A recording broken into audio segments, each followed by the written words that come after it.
अस्सलाम वालेकुम दोस्तों, उम्मीद त अवां सब खैरियत सां हूंदा। अवां ॾिसी रहिया आहियो यूट्यूब चैनल इंफॉर्मेटिव कुदूस ऐं आऊं आहियां अवां जो दोस्त अब्दुल कुदूस सोलंकी।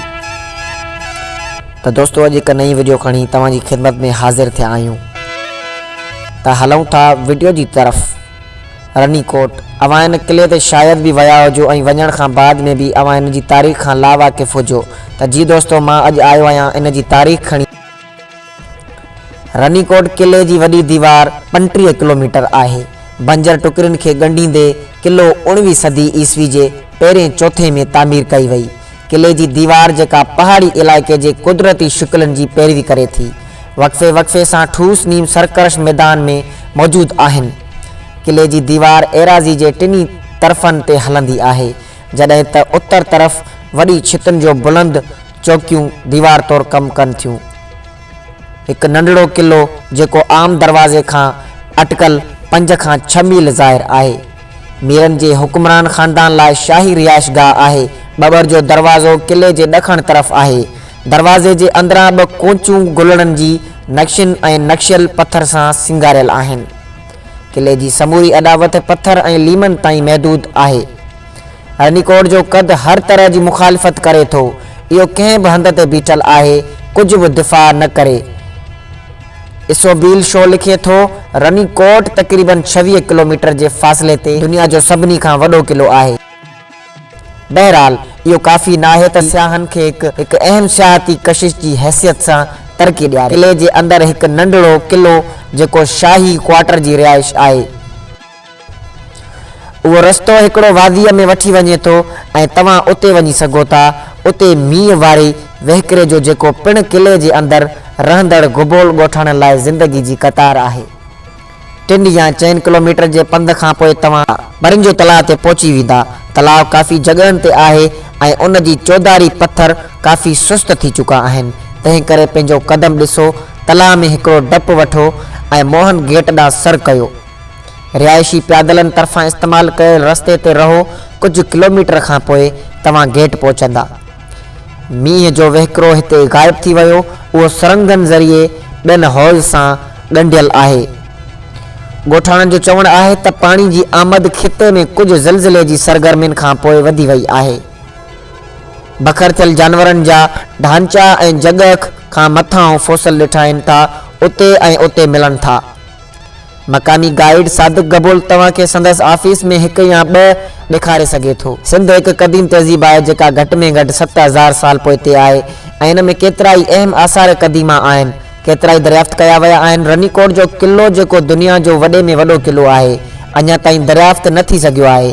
ॻोल्हा जी इजाज़त ॾियण लाइ अल्तवा आसार कदीमा जे माहिरन ऐं सिंध सरकार जे विच में मफ़ाहमत या यादाश्त जी दरख़्वास्त कया आहिन। तहकीक जारी है। तारीखी रनीकोट किलो एक राज है। इहो सिंध के खीरथर रंगन के जबलन ते तामीर कयो वयो। इहो जामशोरो सिटी का सन गेट का 28 किलोमीटर के मुफासले ते आहे। इहो मञियो वञे थो त दुनिया जो सब खां वडो किलो आहे, जंहिंजूं अटकलूं 35 किलोमीटर डिघियूं आहिन। किले की उमिर वाज़िह न आहे। आसार कदीमा के माहिरन पेश कयो आहे त आलीशान उडाम 9 सदी ईस्वी में कंहिं वक्त तामीर कई वई हुई।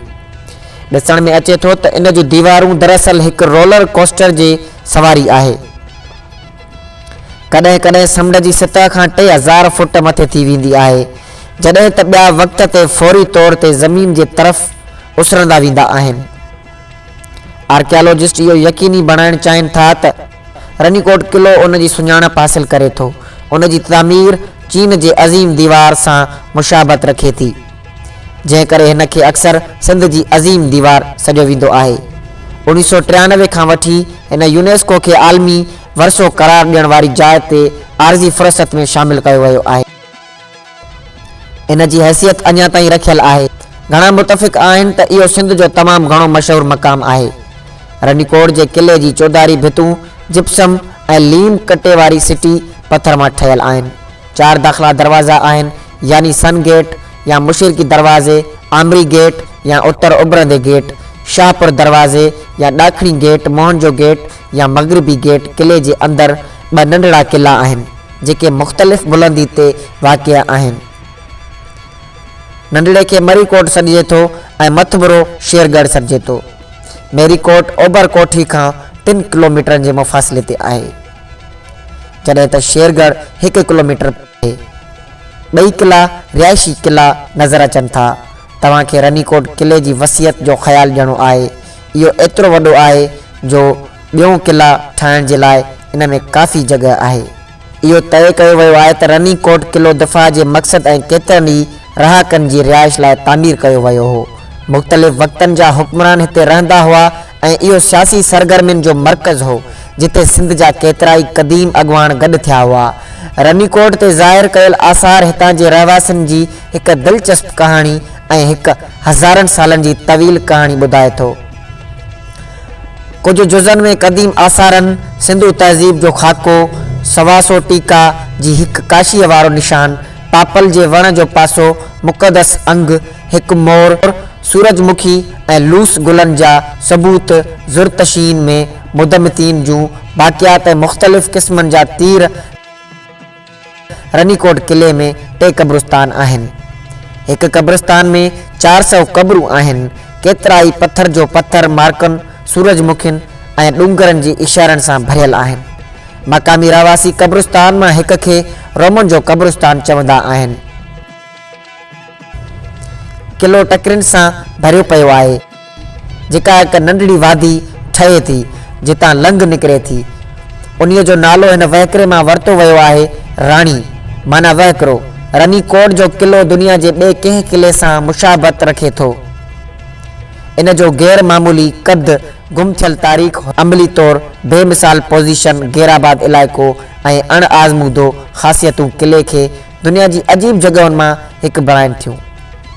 इसरार खे हल करण लाइ हिकु वक़्त जी मिशन घुर्बल हूंदी। मुतलिक़ वीराननि में इन जो गैर मामूली कद ऐं मक़ाम कुए मतिलबु न आहे। घटि में घटि हाणोके ज़माने में इन्हनि माण्हुनि लाइ रनीकोट किले जो दौरो करणु चाहींदा। आख़िर में इजाज़त, उम्मीद त वीडियो पसंदि आयो हूंदो। वीडियो खे शेयर करणु न विसारींदा ऐं असांजो यूट्यूब चैनल सब्सक्राइब करणु न विसारींदा। इंफॉर्मेटिव क़ुदूस। ख़ुदा हाफ़िज़, दुआ में यादि।